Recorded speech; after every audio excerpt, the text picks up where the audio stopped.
West Coast Studios in Oklahoma City, you're watching The Press Row. We're brought to you by Papa John's Pizza. You can go online right now and order your pizza at papajohns.com. I'm Jenny Carlson here in studio, and Barry Trammell joins us on the phone from the New York, New Jersey area where he's covering Super Bowl week for us. And let's get to our inbox segment for this week. Your email questions answered here on video. Let's start with a question from Mike. He said, the Thunder has become quite a unit without Russell Westbrook. Can he add to without taking away from? Very interesting question here as people anticipate the return of the injured Russell Westbrook. He had better add to without taking away. If the Thunder is better off without Russell Westbrook, they have no chance at the NBA championship. Mm-hmm. So the idea that this recent winning streak cures all ills, if people will remember, we're only 2 weeks away, 2 weeks removed from, Panic City, from people saying, oh, no, can Russell come back? What are they going to do? They got to make a trade. Russell Westbrook elevates this team. Now, if that means that all of a sudden Derek Fisher and Jeremy Lamb don't play as well when Westbrook's here, that's not on Westbrook. That's on them. That's on Scott Brooks. They have to have Westbrook to be the elite team that they can be. Yeah, does it change rotations? Absolutely, it has to. This guy has to be on the floor a lot of minutes in the game. But I tell you what, I think what you will hopefully see, or what you ultimately may see with this transition back to Russell Westbrook in the lineup, is a better second unit. When you throw Reggie Jackson back into that second wave of guys, how would that not improve that second unit for the Thunder? I think if it's not, there may be some growing pains when he first comes back. That tends to happen when you reinsert somebody in the lineup. But if you think long-term that this Thunder team is not as good without Russell Westbrook, that I have a hard time believing. All right, back to the inbox for a question from George.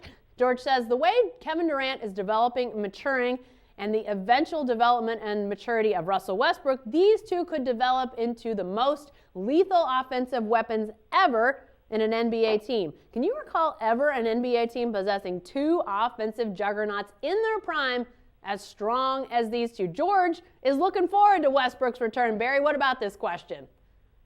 Well, I love Russell Westbrook. I love Kevin Durant. I love them together. I think it's fabulous. But let's not get carried away. Jerry West and Elgin Baylor. Kareem Abdul-Jabbar and Magic Johnson. Kobe and Shaq, for crying out loud. Kobe and Shaq. I'll give you one. Dwayne Wade and LeBron James 2 years ago. Now, Dwayne Wade has slipped, but he was still, I would say, at the end of his prime 2 years ago. Russell Westbrook and Durant together are fantastic, but they're not any kind of pioneers. It's been done before. Right. And I think George brings up a great point that we are seeing some rare talent here. And sometimes we need to step back and remind ourselves just how good these guys are. Sometimes I think it's easy to see them every night and you maybe forget. I think it's good to remind ourselves just how rare a combination like this potentially is. But yeah, there's been great duos before.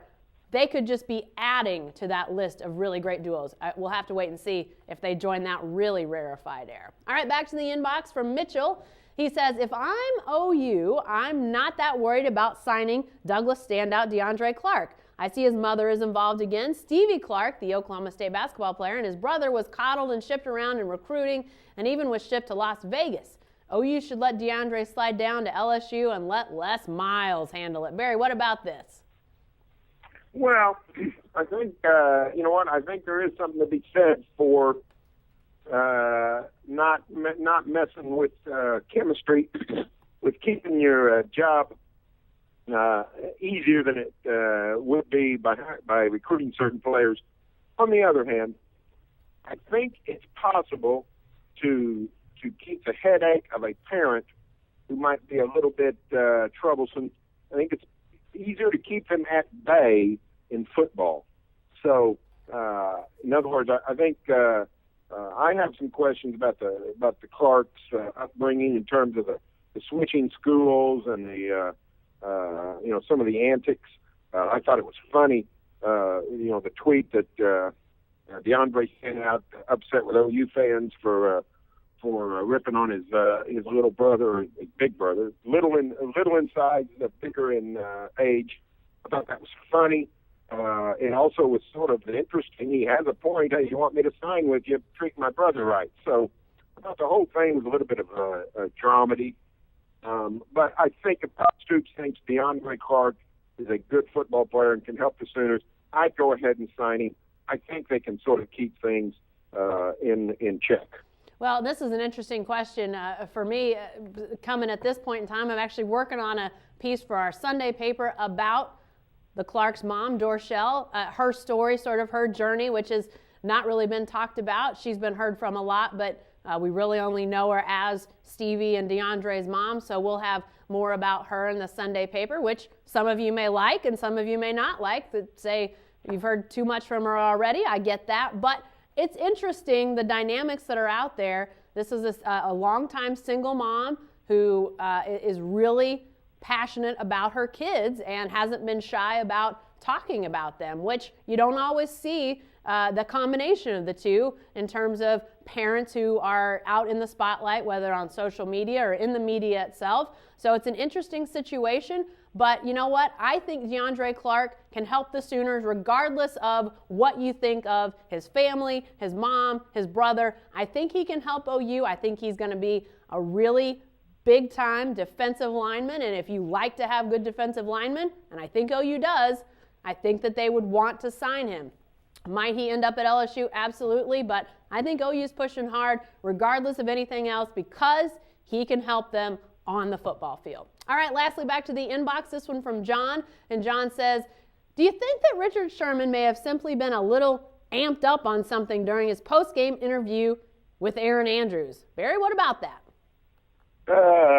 No. I don't think he was on any kind of amphetamines, if that's what you're talking about.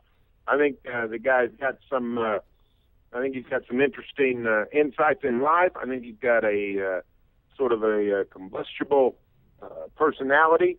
I think when you put that with, I think he's got in some ways, a massive ego. When you put that with the competitiveness of the NFL and the end of a championship game that you win, I think that all explodes into what we saw a week ago Sunday. So I think that was the real Richard Sherman that we saw with Aaron Andrews.